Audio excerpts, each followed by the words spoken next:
হ্যাঁ বেরোই তো, তবে খুব রেয়ার। আসলে ও একটা এমএনসিতে রয়েছে তো, খুব প্রেশার থাকে, ওই জন্য খুব একটা বেরোনো হয় না। হ্যাঁ।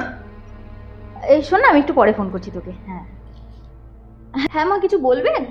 হ্যাঁ বৌমা, আমার জন্য একটু চা করে নিয়ে আসো তো। আর কি জানো তো বৌমা, আমার ছেলেকে ছোটবেলায় অনেক কষ্ট করে মানুষ করেছি, হেলাফেলা করে কিন্তু মানুষ করিনি। এই জন্যই তো আজকে আমার ছেলে এত বড় কোম্পানিতে একটা চাকরি করছে। ঠিক আছে, আপনি ঘরে যান, আমি চা বানিয়ে দিচ্ছি। সত্যিই তো অনেক কষ্ট করে মানুষ করেছে ছেলেকে, ওই জন্যই বলছে গর্ব করে। যাই চাটা করে দিই। মা, হ্যাঁ খাওয়া খাচ্ছেন? এ নিন হ্যাঁ, দই খান। দই খাবো বৌমা? আমার তো আবার সুগার। আরে মা, আপনার ছেলের প্রমোশন হয়েছে, ও তোমাকে ফোন করেছিল, ওই জন্যই তো আপনাকে দই দিলাম। একটু দই খেলে কিচ্ছু হবে না আজকে। হ্যাঁ, বাবুর প্রমোশন হয়েছে? তাহলে দাও দাও বৌমা, একটু খাই দাও।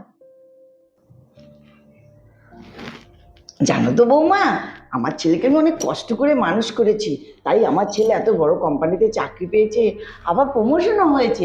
সবাই বাবা মা তো পারে না এত কষ্ট করে মানুষ করতে।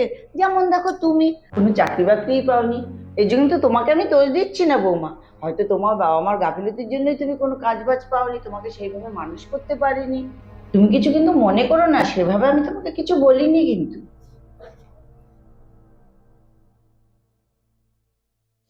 কি গো, একটু ওপরে জামা কাপড় রয়েছে, সেগুলো একটু এনে দাও না, একসাথে ভাঁজ করে দিই। কি গো বৌমা, আমার বাবুকে দিয়ে সংসারে কাজ করাচ্ছো?